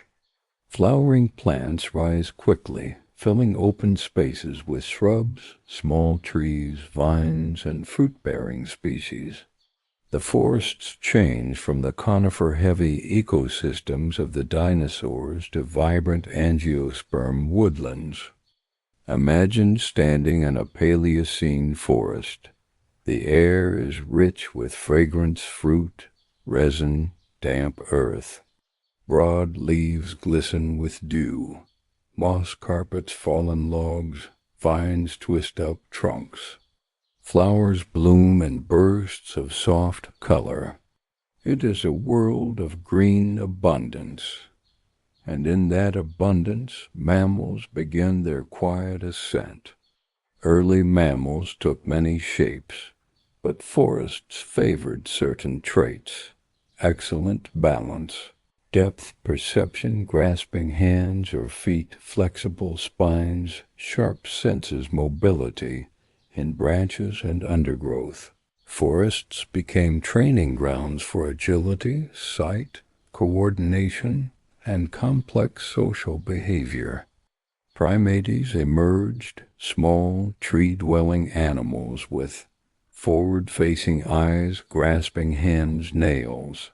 Instead of claws, large brains relative to body size. They moved through branches with precision and grace, learning to navigate the vertical world that flowering forests had created. And unknowingly, forests were shaping the abilities that would one day give rise to human intelligence. From 56 to about 34 million years ago, Earth entered the Eocene epoch, one of the warmest periods since the dinosaurs' extinction. Forests expanded to nearly every corner of the planet. Tropical rainforests reached into the Arctic Circle. Temperate forests covered mid-latitudes. Dense vegetation blanketed continents. Swamp forests thrived in lowlands. Cloud forests formed on rising mountains. Early mangroves spread across tropical coasts. Imagine drifting over high-latitude forests. Evergreen and deciduous trees growing beneath 24-hour summer sunlight, with mild winters that never reached freezing. Forests breathed freely, and Earth exhaled warmth in return. Mammals diversified wildly. Horses the size of dogs, giant flightless birds, early elephants, primates with lemur-like faces, tarsier-like eyes, and monkey-like curiosity. Forests offered fruit, leaves, seeds, insects, a buffet for evolving species. And in this abundance, primates developed color vision, social structures, memory, and navigation skills, more complex communication, problem-solving abilities, larger brains. The roots of human cognition were nourished by forests. Around 34 million years ago, Earth cooled. Ice formed in Antarctica. Ocean currents changed. Rainfall patterns shifted. Forests receded from polar regions and contracted toward the equator. This shift created new environments. Open woodlands, grassland edges, savannas, mixed shrub-tree ecosystems. Animals had to adapt. Those who could move efficiently across open ground thrived. Those who were limited to dense forest cover declined in many regions. Primates split into groups, some remaining in deep forests, others adapting to more open habitats. This change would alter the future of human evolution. Fast forward to the Miocene epoch, 23 to 5 million years ago. Forests and grasslands coexist across continents in shifting mosaics. Tropical forests still thrive in Africa and Asia, but open woodlands stretch farther than before. Apes evolve from earlier primates and take to the trees with remarkable skill. Tail-less bodies strong, rotating shoulders, long arms, grasping feet, upright torso posture.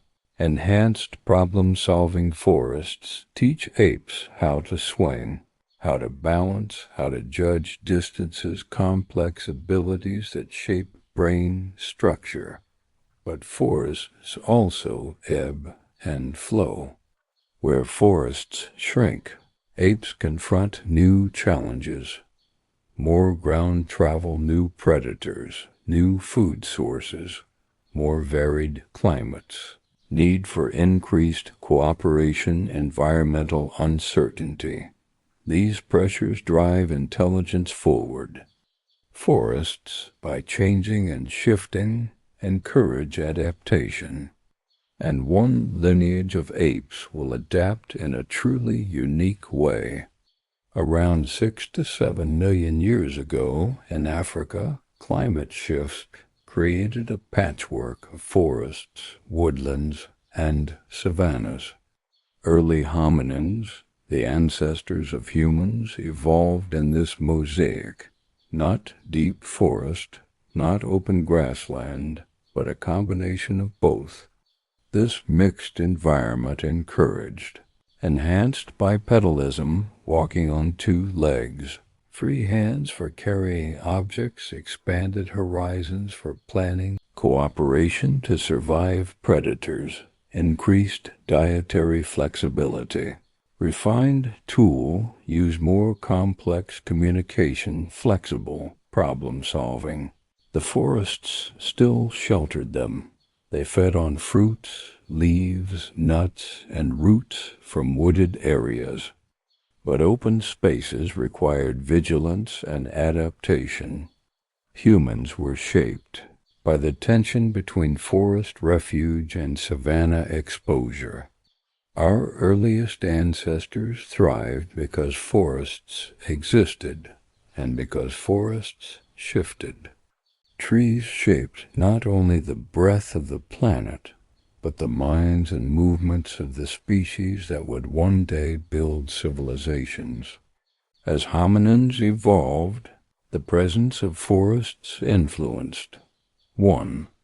Rain growth forested environments reward spatial memory, planning, and social complexity. 2. Diet forests provided diverse food sources, fruits, seeds, roots, leaves, insects, honey, rich in calories and nutrients that fuel brain development. 3. Tool use, sticks, stones, branches, forest materials shaped early tools. 4. Shelter trees offered shade, protection from predators, materials for nests, and early forms of shelter. 5. Social structures forest primates live in social groups that encourage communication and cooperation. 6. Bipedalism openings in forests, broken canopies, forests, savanna margins encouraged upright locomotion. Forests did not merely accompany human evolution. They guided it. As Homo erectus, Homo heidelbergensis, and eventually Homo sapiens evolved, forests remained central to their survival. Early humans lived near riverine forests, mixed woodlands, coastal forests, swamp forests, savannas with scattered trees. Forests offered food during seasonal scarcity, water sources, raw materials, shelter, medicine, and predictable microclimates, spiritual inspiration. Whenever climates shifted or environments changed, humans followed forests as their anchor points. Even the earliest human migrations into Eurasia tracked corridors of forests and wooded valleys. For hundreds of thousands of years, humans belonged to forests as deeply as birds or primates did. Trees were our protectors, our teachers, our companions. And in return, humans shaped forests, too, gently at first, through gathering, foraging, seed dispersal, and controlled burning that encouraged certain species. But the balance was still natural, harmonious, interwoven. Forests and humans existed in partnership. As the Cenozoic proceeded and humans grew more capable, forests continued their planetary roles, regulating rainfall, storing carbon, releasing oxygen, stabilizing soil, moderating climate, harboring biodiversity, creating fertile valleys, shaping river systems, cooling landscapes, purifying air. Every breath humans took carried the imprint of forests. Every migration path humans walked followed forest edges. Every early invention, fire, shelter, tool-making, drew upon trees. Forests were the scaffolding of human life. And even as humans eventually moved into grasslands, mountains, and coasts, forests remained essential. The rise of agriculture, civilization, and cities would eventually change this ancient relationship. But through all time, one truth has remained constant. Forests breathe for the planet, and humans breathe because of forests. The story is moving closer to the world you recognize, yet still held in the long, unhurried rhythms of deep time. Forests are no longer strange, ancient experiments. They now resemble the great woodlands of today, broad-leaved trees in warm regions, conifers in the north, mangroves along coasts, and mixed forests in temperate belts. The age of mammals and flowering plants has reshaped the continents into vibrant, breathing ecosystems where life thrives in ways earlier eras could never imagine. And woven through all these changes is the constant, steadying presence of trees. In this chapter, we watch forests guide the last few million years of Earth as history, the period leading to the rise of early human cultures, migration across continents, and the first sparks of civilization. Let your breath settle slow and deep as we drift into this nearer, clearer world. The Pleistocene epoch began around 2.6 million years ago. It was a time of repeating ice ages, cycles of glaciation and warmth, expansion and contraction, rest and renewal.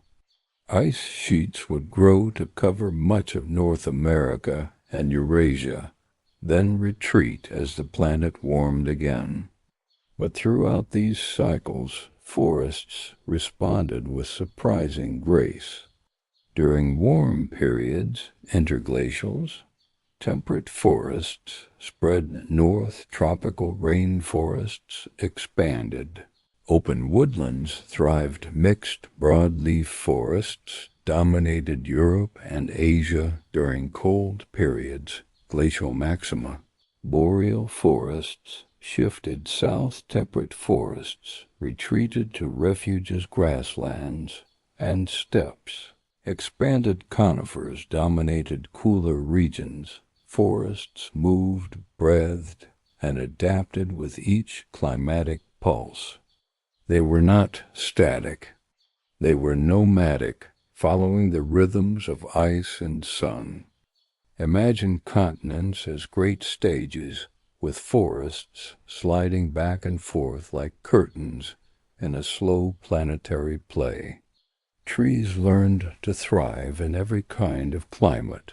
Freezing cold, tropical humidity, monsoon rains, arid rain shadows, snowy alpine regions, fog-fed coasts, riverine floodplains, volcanic slopes, desert oases. Forests were preparing Earth for the species that would wander across it with tools, fire, language, and new kinds of dreams. During the Pleistocene, trees continued shaping the planet's breath. 1.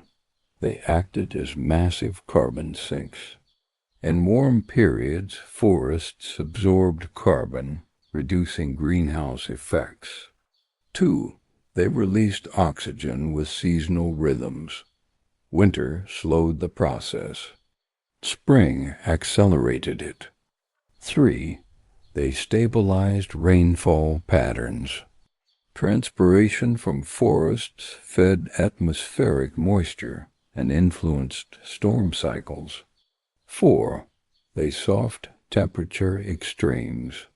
Forested regions stayed cooler in summer, warmer in winter. 5. They moderated ice age transitions. Forest expansion helped slow warming. Forest retreat helped slow cooling. Earth's climate and forests moved through time like dance partners. One step forward, one step back, always connected. Forests were the quiet regulators of Earth's long-breathing cycles, cycles that shaped the environments early humans would inhabit. By the time Homo sapiens emerged around 300,000 years ago, the African landscape was deeply mixed. Forests, woodlands, gallery forests along rivers, savannas, shrublands, highland forests, coastal mangroves, montane, cloud forests.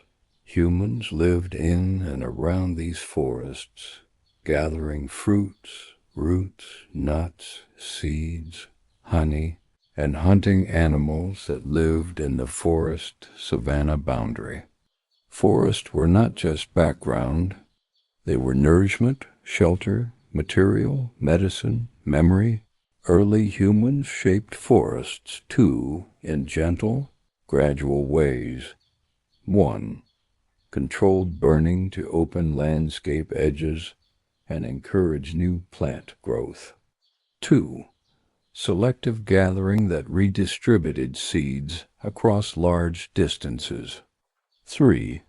Early tool-making using hardwoods, roots, fibers, and vines.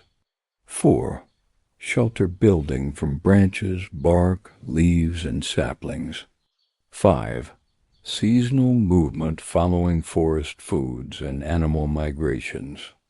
Trees and humans grew into a relationship that was cooperative, familiar, almost ancestral. Forests taught humans how to read seasons, how to find water, how to listen to wind and leaves, how to understand bird song, and how to move quietly through the world.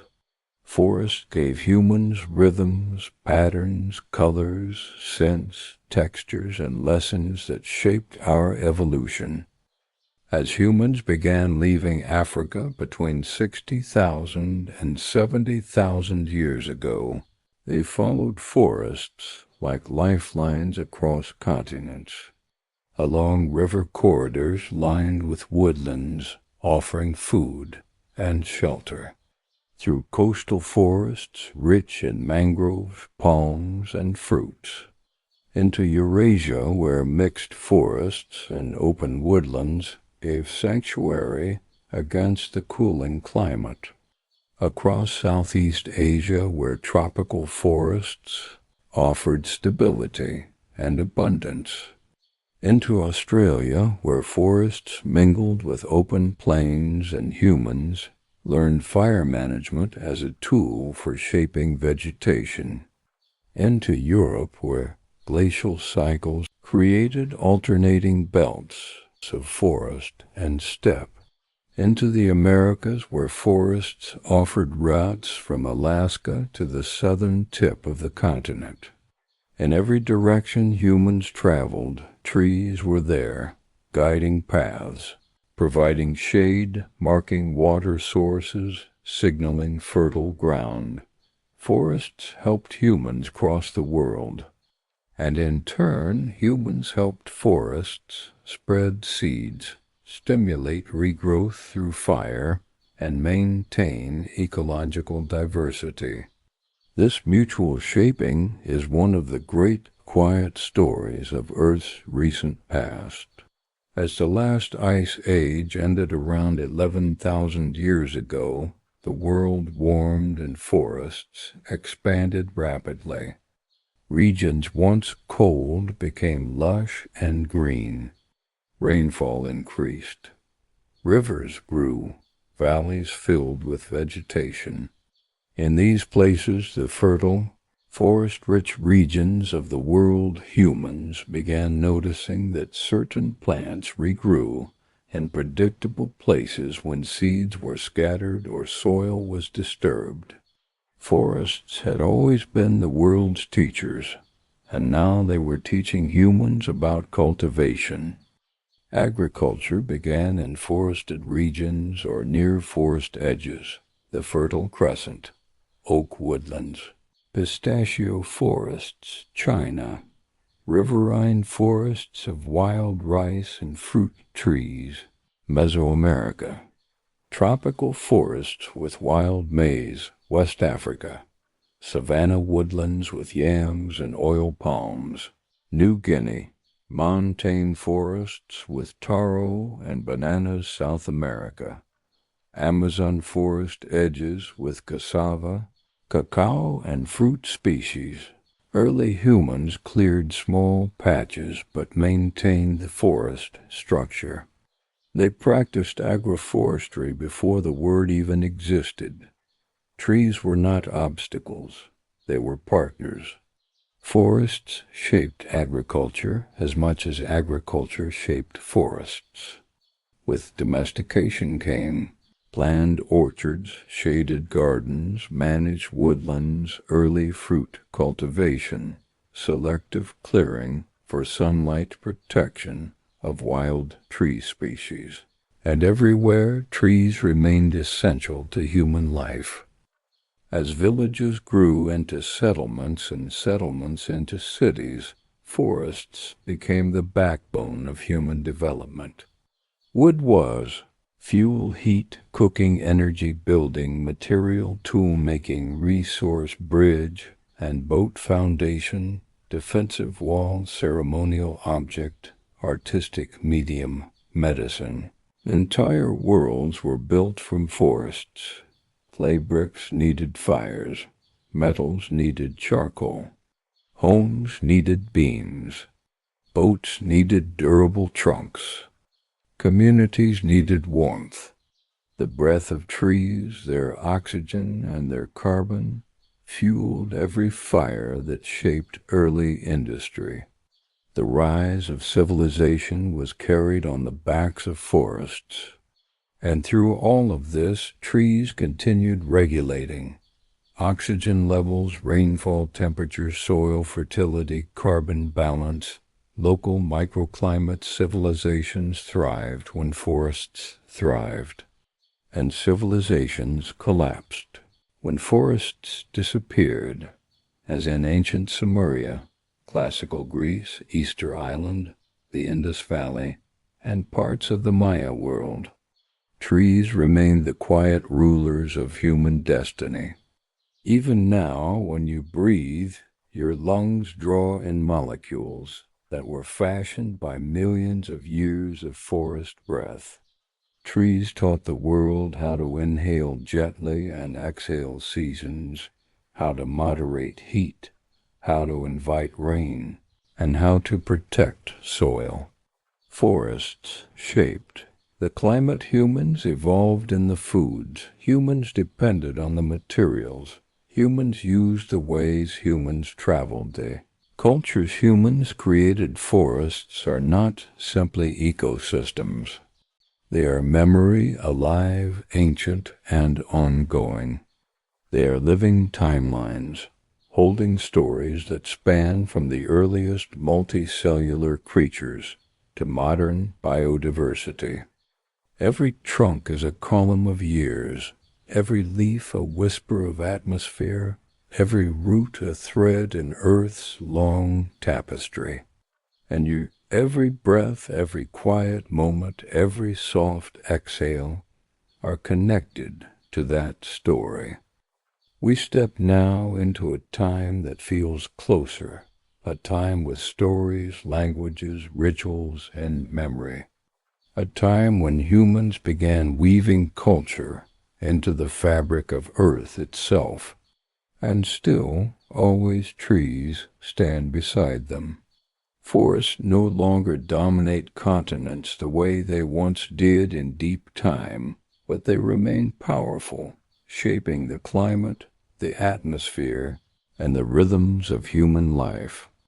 As you imagine this chapter, let yourself drift gently into a world where forests meet early civilizations, a world where breath, wood, soil, and rainfall are quietly guided by the unseen work of trees.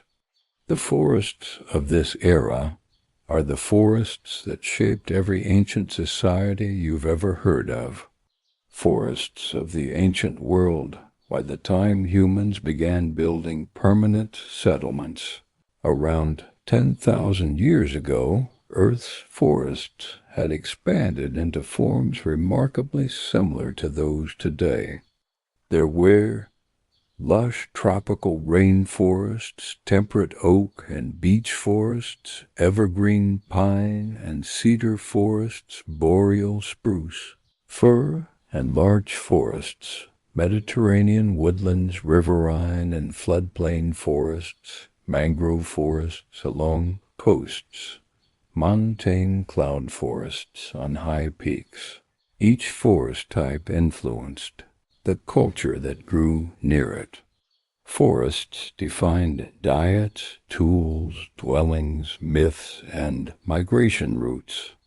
They shaped the earliest cities, and they silently moderated the atmosphere as civilizations rose. Every early civilization that flourished for long periods had stable access to forests.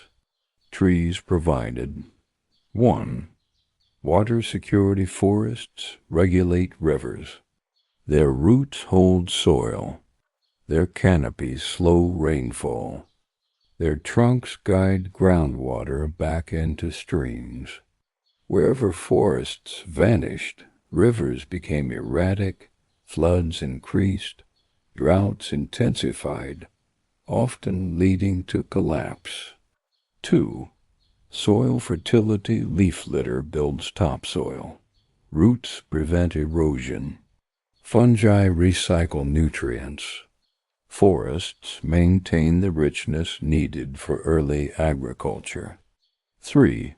Building materials, homes, tools, boats, markets, walls, granaries, all depended on timber. 4. Firewood and charcoal. Without trees, early cities had no heat. Cooked food, pottery, metalworking, glassmaking, smelting, charcoal fueled the Bronze Age and the Iron Age.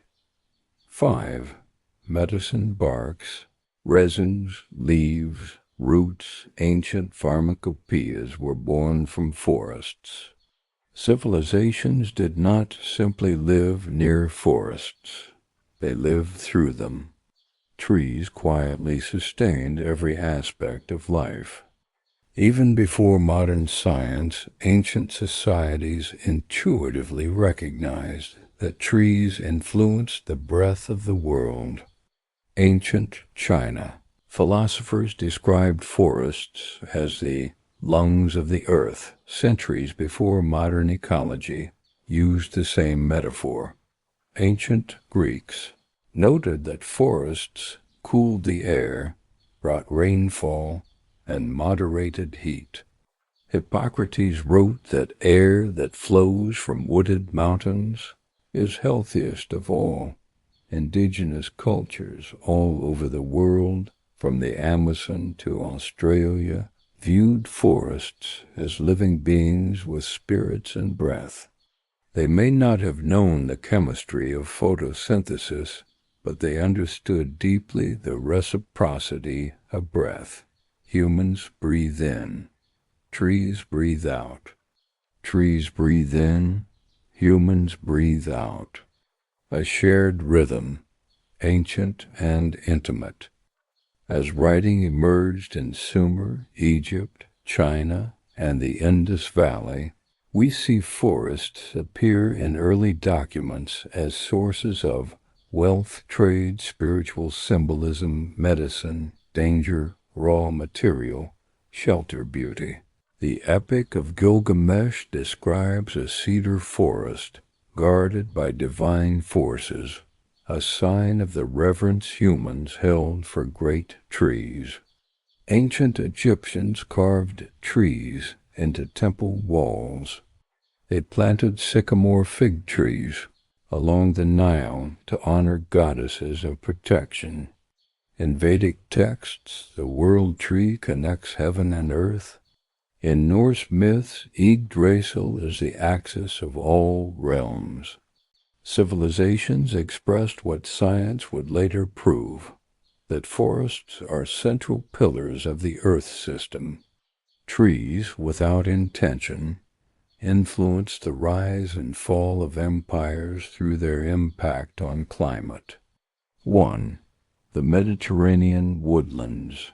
Olives, oaks, and pines cooled hillsides, stabilized soil, and helped create breezes that shaped Greek and Roman agriculture. Deforestation in Greece led to soil loss that ended many once flourishing farms. 2. The cedar forests of Lebanon fed the shipbuilding of the Phoenicians and the temples of Jerusalem. Their decline changed rainfall patterns and river flow in the region. 3. The rainforests of Southeast Asia created monsoons essential to rice-growing civilizations. 4. The bamboo forests of China fueled early industry, paper, housing, and tools. 5. The boreal forests of northern Europe gave Vikings the ships that reached North America long before Columbus. 6. The Amazon and Andean forests stabilized rainfall for Andean agriculture and ancient cities built high in the mountains. Empires grew where forests sustained climate stability, and when forests were lost, climate shifted, and empires fell. For most of human history, people lived enmeshed with forests, waking to birdsong, sleeping beside crackling firewood, walking shaded paths, gathering herbs, carving tools, weaving baskets, building with timber, resting under trees, praying to trees, learning seasons, watching leaves fall and return, breathing deeply of forest-filtered air. Forests were not separate from life. They were life. The breath of trees carried calm, structure, and meaning into human consciousness. Even now, if you close your eyes gently and imagine standing beneath a canopy, you may feel a sense of ease, as though your body remembers something ancient and true. Our nervous systems respond to forests because we evolved with them. We carry their rhythms in our cells. During the last several thousand years, as cities and writing took shape, forests continued maintaining climate balance. 1. They absorbed carbon from agriculture and early industry. 2. They buffered storms by keeping soils intact and moderating heat. 3. They influenced monsoons and rainfall across Asia, Africa, and South America. 4. They moderated drought cycles. 5. They protected coasts through mangroves and coastal woodlands. 6. They purified the air by filtering dust and releasing oxygen. 7.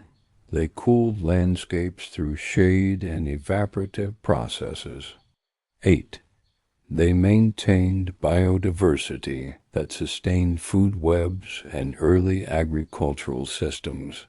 Forests worked tirelessly, silently, to keep the planet stable as human cultures grew in complexity. Every breath ancient humans took was a collaboration between their lungs and the forests that surrounded them. Long before modern ecology, many indigenous cultures developed sophisticated understanding of forest balance. In the Amazon, people practiced terra preta, creating dark, fertile soil by adding charcoal, bones, and plant matter, turning forest soil richer and more sustainable than natural soil alone. In Australia, Aboriginal peoples used firestick farming to shape forest mosaics that prevented catastrophic fires and sustained biodiversity. In North America, indigenous nations managed oak and hickory forests to maintain productive landscapes full of acorns, berries, and game. In Japan, the concept of Satoyama balanced human needs with forest regeneration. These practices recognized a truth older than science. Forests thrive when humans treat them as living partners. Trees were revered across cultures because humans deeply sensed their influence. They were seen as guardians, teachers, ancestors, bridges between worlds, sources of healing, symbols of life cycles, emblems of wisdom. The Bodhi tree under which the Buddha gained enlightenment was a fig tree. The tree of life appears in traditions from Mesopotamia to Mesoamerica.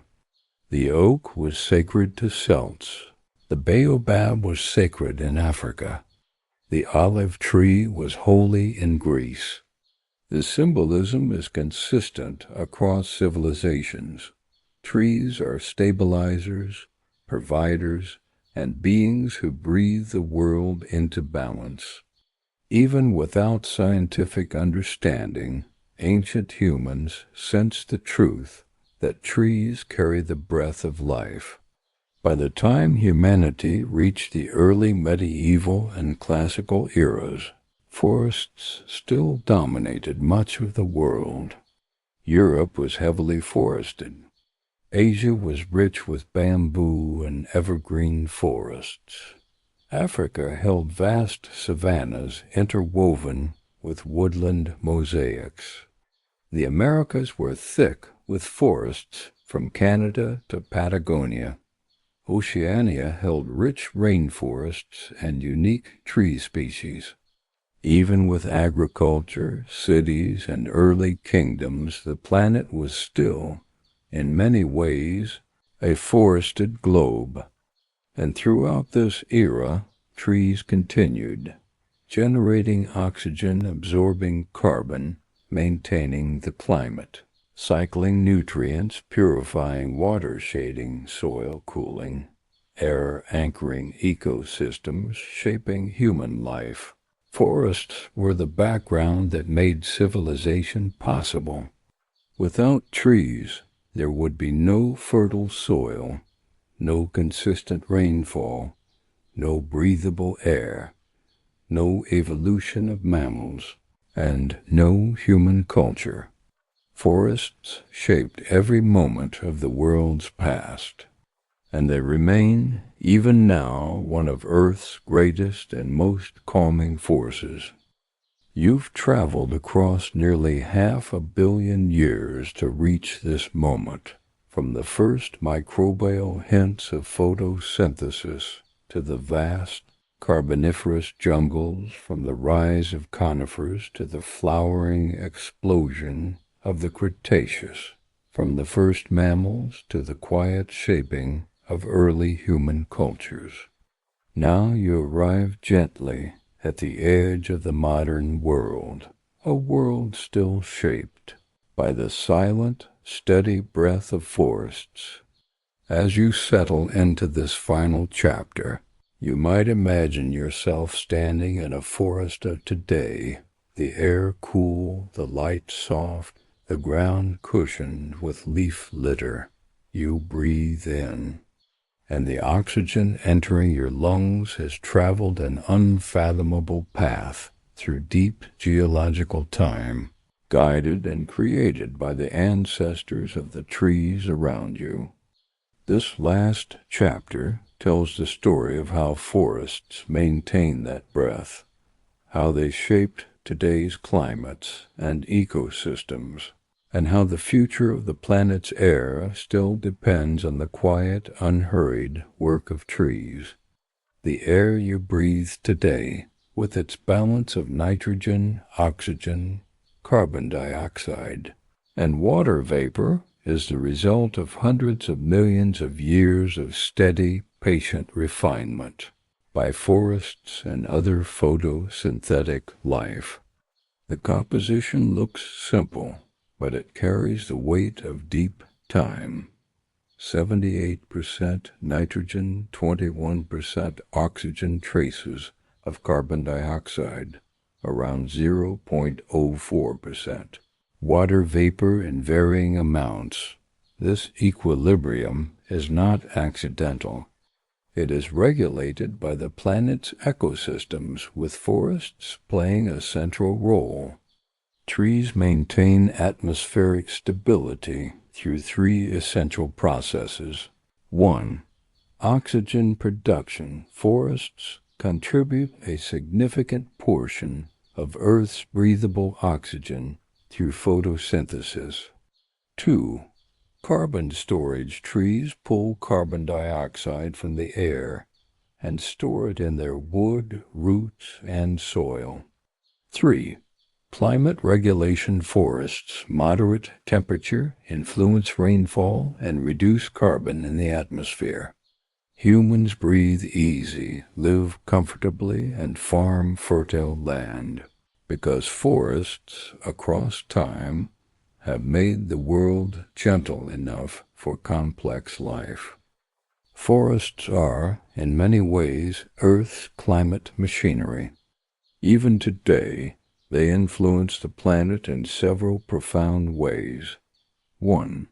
Trees cool the air through shade, through evapotranspiration, through cloud formation. In tropical forests, the collective evaporation from leaves can create entire rain systems. 2. Trees anchor water cycles. They capture rain with their canopies, slow its descent to the ground, and release it gradually into streams and aquifers. 3.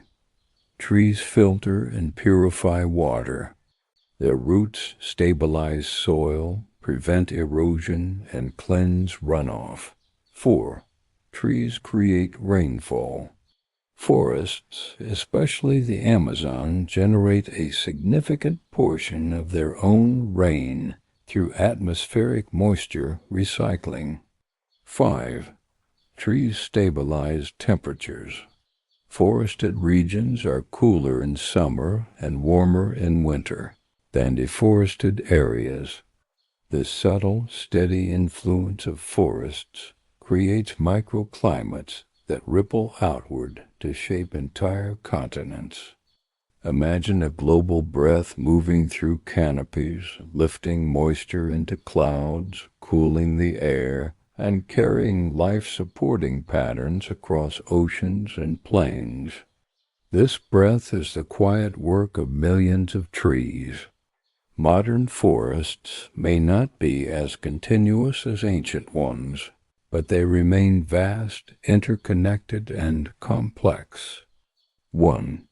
The Amazon rainforest, the planet's largest tropical forest, home to more than 10% of all known species. It generates rain for South America and influences weather across the Atlantic. 2. The Congo Basin, Africa's green heart, a massive carbon sink and a regulator of regional climate. 3. Southeast Asian forests, dense with dipterocarps, mangroves, and some of Earth's most diverse ecosystems. 4. The boreal forests, stretching from Canada to Russia, these conifer forests store immense amounts of carbon in their soils and moss layers. 5.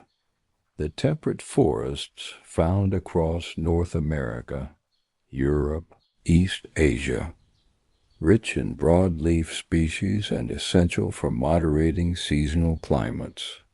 6. Mangrove forests, coastal guardians.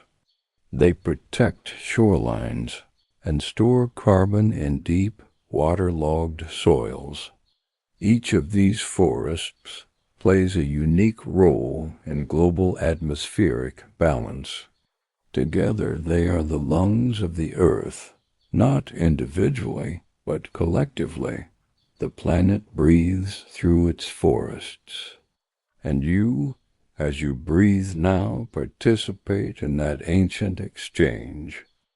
Modern science has revealed that forests communicate through a network of fungal threads, the mycorrhizal network. It connects roots like a living internet beneath the soil. Through this network, trees can share nutrients, warn each other of pests, send chemical signals, support weaker neighbors, balance the ecosystem. This wood wide web is an echo of the same symbiosis that ancient Devonian forests first developed. Even now, trees remain connected, cooperative, and socially intricate in ways humans are only beginning to understand. Imagine drifting beneath the soil in a forest of today, a luminous network of fungal filaments, nutrients flowing like soft currents, trees exchanging sugars and silent messages. Forests are not collections of individuals. They are communities woven into one life. To understand the importance of trees, scientists often ask a simple question: what would Earth be like without forests? The answer is quiet and deeply sobering. 1. Oxygen levels would drop, not instantly, but gradually over thousands of years as the atmospheric balance shifts. 2.